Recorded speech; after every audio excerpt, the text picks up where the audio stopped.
돌고 돌다 보면 언제나 제자리로 돌아오는 게 인생인데요. 여기 20년을 열심히 돌아서 더 이상 자신의 힘을 쓰지 못하는 전동 드릴 하나가 있습니다. 파파레오가 이 힘없는 친구에게 다시 자신의 일을 할 수 있도록 힘을 주려고 합니다. 첫 번째로 보쉬 무선 전동 드릴을 유선으로 개조 사용하는 방법 알아보겠습니다. 그리고 두 번째로 최저가 호환 배터리 구매 사용하는 방법을 알아보겠습니다. 준비되셨나요? 오케이, 렛츠고! 시작에 앞서 전동 드릴 부품 용어를 준비했습니다. 몸체를 시작으로 고장난 척과 토크캡, 기어박스, 모터 순서로 결합이 되어 있고요. 모터는 스위치와 배터리 전원부에 연결이 되어 몸체에 고정이 되어 있는 구조입니다.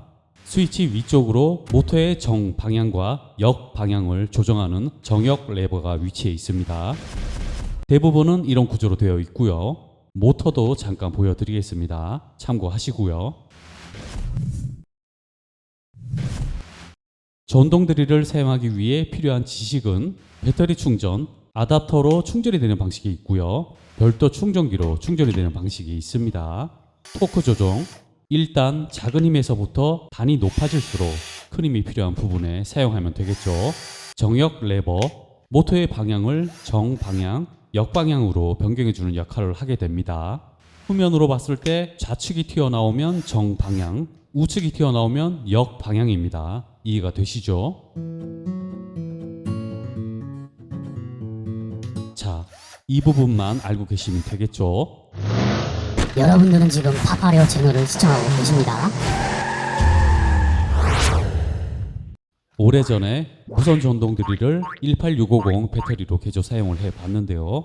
이번 전동 드릴은 보쉬 제품이긴 하지만 굉장히 오래된 전동 드릴입니다. 2003 이어즈에 제조가 된 모델인데요. 아직까지 모터는 쌩쌩합니다. 그런데 배터리가 거의 방전 수준이기 때문에 아무리 충전을 해도 사용할 수가 없는 상태죠. 해당 모델은 별도 충전기에 배터리를 꼽아서 충전하는 방식인데요. 배터리 팩이나 전동 드릴 자체에 단자가 없기 때문에 아댑터를 꼽아 충전할 수 없는 구조입니다. 그럴 경우 세 가지 방법으로 사용할 수 있는데요. 니켈 카드뮴 배터리 8개를 구입해 교체하는 방법이 있겠죠. 그리고 새 배터리를 구입해 사용하는 방법도 있을 거고요. 마지막으로 유선으로 개조를 해서 사용하는 방법도 있습니다. 우선 유선으로 개조 사용하는 방법을 먼저 확인해 보겠습니다. 아댑터 꼽히는 단자가 따로 없으니 새로 만들어주면 되는데요. 특별할 게 없습니다. 전혀 어렵지 않으니 한번 만들어 보겠습니다. 대부분은 아댑터 단자를 별도로 구입해 작업을 하시겠지만요. 파파레오는 재활용이 익숙한 사람이라 고장난 전자기기에서 단자를 추출해서 사용하겠습니다. 가장 흔하게 볼 수 있는 전자기기가 바로 유무선 공유기인데요. 고장난 공유기에서 아댑터 단자를 추출해 보겠습니다. 공유기 후면 미끄럼 방지 패드를 제거해 보면 언제나 그렇듯 스크류가 있습니다. 뒤쪽 2개의 스크류가 있는 구조네요. PCB도 분리해 보겠습니다. 재활용할 수 있는 게 몇 개 보이는데요. 아댑터 단자, 스위치, 안테나, LED 등등 보이죠? 12V 아댑터를 먼저 꼽아 보겠습니다. 자, 호환이 잘 되죠? 이런 안테나도 와이파이 모듈에 사용할 수 있습니다. 분리 방법 굉장히 간단한데요. 안에서 눌러서 빼면 쉽게 빠지는 구조로 되어 있습니다. 재활용 하시겠다면 이렇게 분리 후 사용하시면 되겠죠. 아댑터 단자는 인덕위와 납흡입기로 기존 납을 제거 후 적출하시면 됩니다. 자, 이렇게 아댑터 단자 PCB에서 적출했고요. 배터리 케이스 후면에 설치하는 작업을 진행해 보겠습니다. 여러분들은 지금 파파레오 채널을 시청하고 계십니다.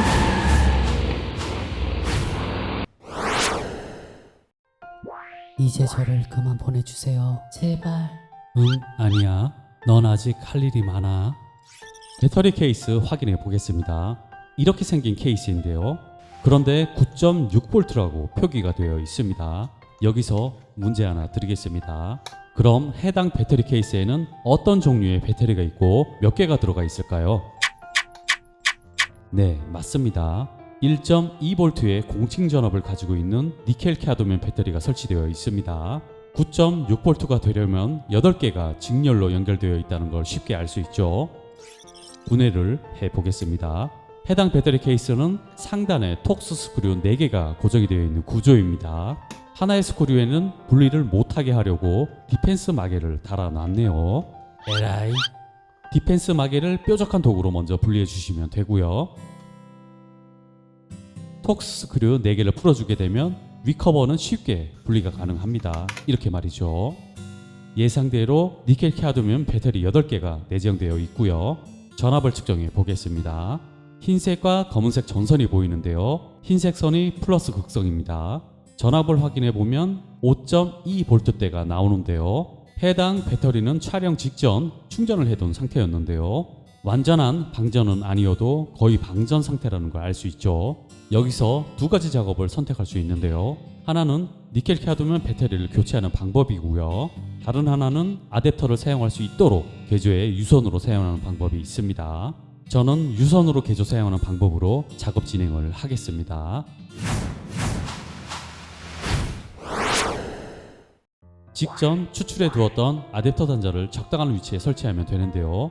전동 드릴 본체와 연결될 핀이 고정될 2개의 배터리는 그대로 사용을 해줘야 합니다. 이 위치도 좀 애매하고 후면 정중앙도 배터리 간섭 때문에 애매하죠. 조금만 옆으로 이동 후 이 위치에 아댑터 단자를 고정 설치해 주도록 하겠습니다. 재단할 부분 표시를 해 주겠습니다. 커터칼로 될까요? 커터칼은 꿈쩍도 안 합니다. 이렇게 부러진 실톱에 손잡이를 만들어 재단을 해주면 되겠죠.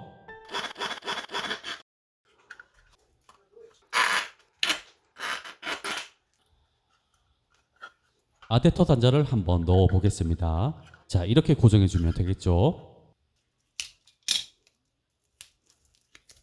배터리를 펼쳐 보게 되면 이렇게 직렬로 스폿 영접이 된 것을 알 수 있고요. 오른손으로 잡고 있는 2개의 배터리만 사용하면 되니 나머지 배터리는 분리해 주겠습니다.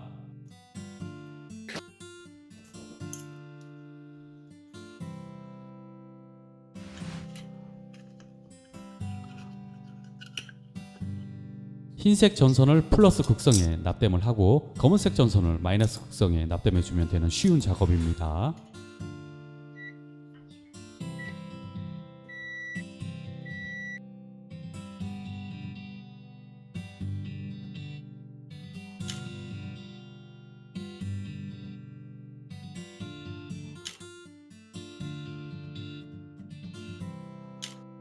자, 이렇게 플러스 마이너스 납땜이 잘 되었고요. 혹시 모를 쇼트 방지를 위해 배터리에 절연 작업을 해 주겠습니다.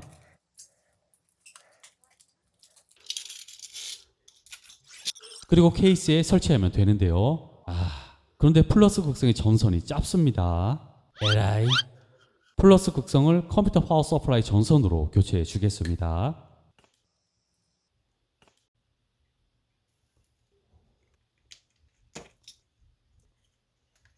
자, 이렇게 전선 교체 작업이 잘 되었고요. 선 길이는 넉넉하게 빼 주었습니다. 위커버를 덮어 보겠습니다. 그리고 아댑터 잭을 꼽아 보겠습니다. 자, 어떤가요? 케이스도 잘 맞고 아댑터도 잘 꼽히는 걸 알 수 있죠. 아댑터 단자 안쪽 부분 글루건으로 고정 작업을 해 주겠습니다. 배터리도 케이스 후면에 글루건으로 고정해 주면 되겠죠. 톡 스크류 4개를 고정해 주면 모든 작업이 마무리되는 거죠. 여러분들은 지금 파파레오 채널을 시청하고 계십니다.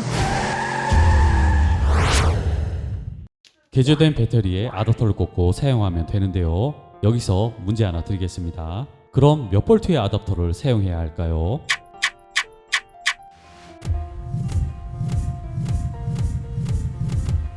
여덟 개가 직렬로 연결이 된 니켈 카드뮴 배터리는 공칭 전압은 9.6V입니다. 하지만 배터리는 만충 전압이 있죠. 하나의 니켈 카드뮴 배터리 만충 전압은 1.5V입니다. 8개가 직렬로 연결이 된다면 1.5 곱하기 8, 12V가 나오죠. 그럼 9.6V에서 12V대 아댑터를 사용하시면 되는 거죠.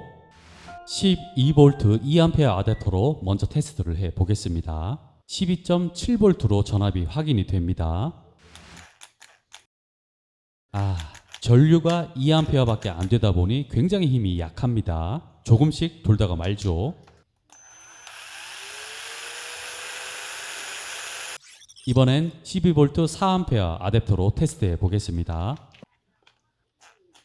스위치를 한 번에 누르니 이것도 멈칫하는데요. 지난번 전동 드릴 수리 영상에서도 확인했듯이 조금씩 눌러 보겠습니다.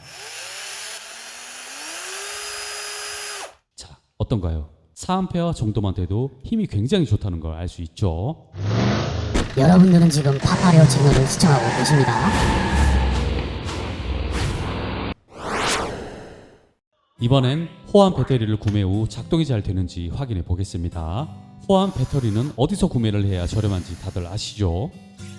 호환 배터리를 구매하기 전에 니켈 카드뮴 배터리도 잠깐 확인해 보겠습니다.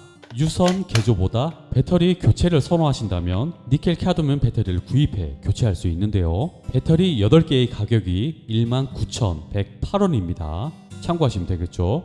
자, 그런데 호환 배터리 가격은 오잉? 이것도 19,000원대인 19,430원입니다. 뭐죠? 완제품이 저렴할 경우에는 완제품을 구입 후 사용하시는 게 당연히 더 이득이겠죠. 그래서 파파레오가 배터리를 구입하지 않고 호환 배터리 완제품을 구입했습니다. 손을 안 대고 코를 푼 격입니다. 내가 왔다. Take it. 배송은 2주 정도 걸렸습니다. 개봉을 해 보겠습니다.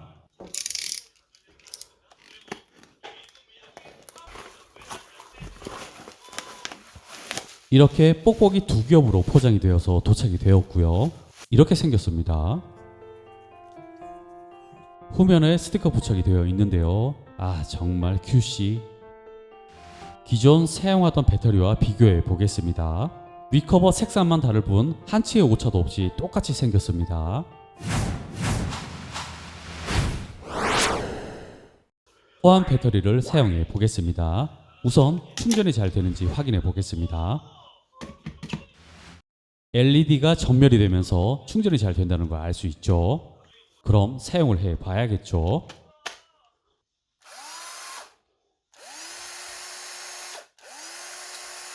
자, 어떤가요? 스위치를 세게 눌러도 굉장히 작동이 잘 된다는 걸 알 수 있죠.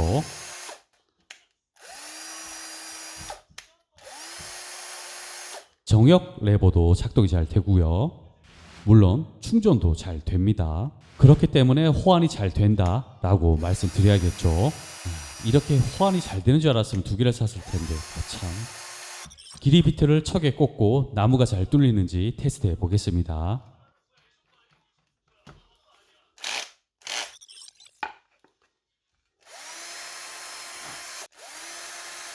자, 어떤가요?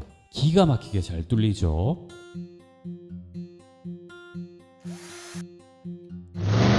여러분들은 지금 파파레오 채널을 시청하고 계십니다.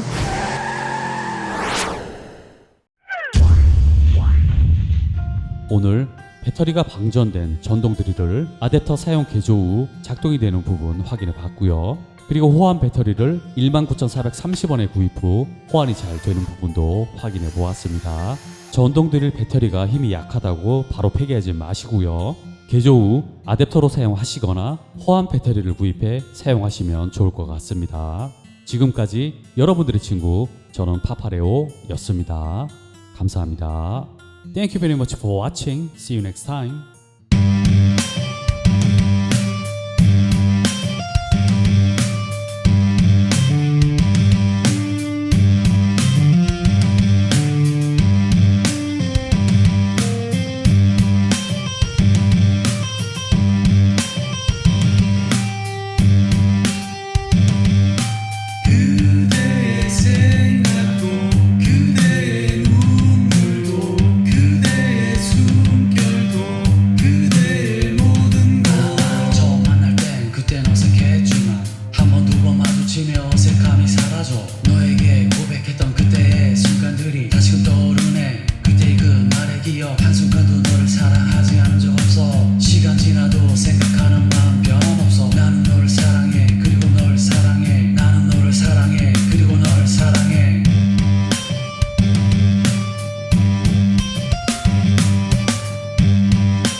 계속 만나 호감형이 되었겠죠. 나는 그대 첫눈에 반해버렸어 고백했지. 하늘별이 소중하고